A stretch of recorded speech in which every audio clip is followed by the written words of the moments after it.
जब आपका कुछ करने का मन ना किया करे ना, तो आप कहीं घूमने निकल जाया करो, भले ही पैसे ना हो तो भी घूमने निकल जाया करो। और मैं वही हूँ जिसके पास पैसे नहीं है, पर वो भीख मांग के रास्ते में बैठ बैठ के उसने इतने पैसे कमा लिए कि वो अभी 3rd क्लास एसी में जा रही है। बस फूल इतनी सी हो गई है ना कि बीच की सीट बुक कर ली, बीच की। और बुक नहीं की है गाइस, अगर आप ना ऊपर या नीचे कहीं की भी सीट डालो ना, तो भाई आपको IRTC वाले बीच की सीट दे देंगे।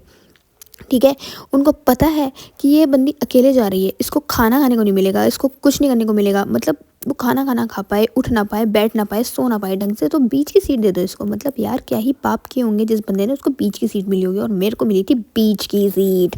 सबसे बुरी बात तो यही है कि बीच की सीट मिली थी।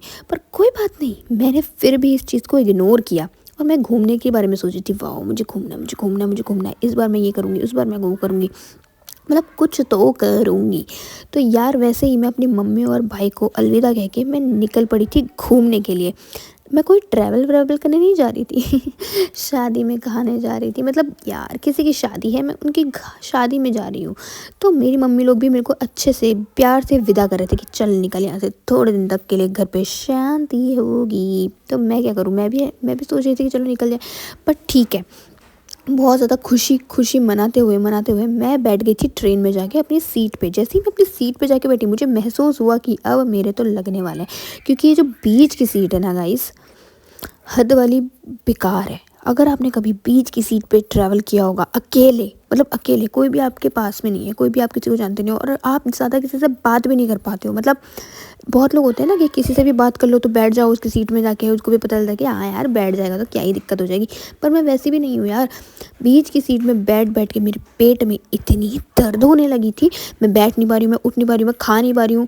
और अगर मैं सोच रही हूँ कि मैं नीचे जाके बैठूँ भी, तो यार वो बंदे सो रहे हैं जो नीचे जाके बैठूंगी। चलो मान लिया सो भी रहे हैं, चलो उन्होंने बोल दिया कि चलो आप भी बैठ जाओ, और उन्होंने मेरी वो बीच की सीट खोल दी। मेरे को अंदर से ही टेंशन होने लग जाती है, अगर इन्होंने मेरी बीच की सीट खोल दी तो यार जब मुझे नींद आएगी तब मैं क्या करूँगी। तो मुझे तो नींद थोड़ी देर में ही आने लग जाएगी, मैं बोर होने लग जाऊँगी, मेरे को नींद आने लग जाएगी। तो मैंने सोचा कि छोड़ो यार, बीच की सीट खोलनी नहीं है।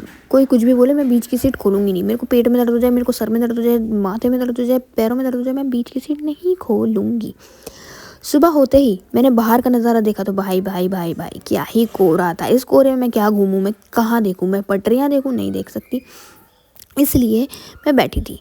और फिर उसके बाद मेरी ट्रेन उतरी, मैं मतलब ट्रेन से उतर गई, और उतरने के बाद मेरा भाई मुझे लेने आ गया और मैं मस्त खुश होते होते जा रही थी। बहुत ही ज़्यादा मज़े आ गए। पर यार डेस्टिनेशन ऐसे ही थोड़ी आ जाती है, उसमें भी बहुत ज़्यादा लफड़े हैं। मतलब ये है कि फिर मुझे बस में बैठना पड़ा। बस से अब मुझे घर जाने को मिलेगा।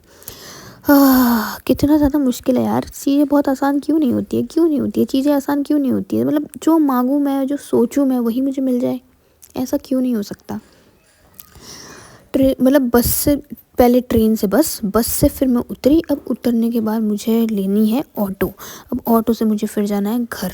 मतलब यार कितना डिस्गस्टिंग है ये सब कुछ, आप मुझे बताओ। और मुझे इतनी ज़्यादा भूख लग रही थी ना गाइस, मैं क्या बताऊँ, क्योंकि रात को भी मैंने ना ज़्यादा कुछ खाया नहीं था, मेरा मन नहीं कर रहा था रात को खाने का।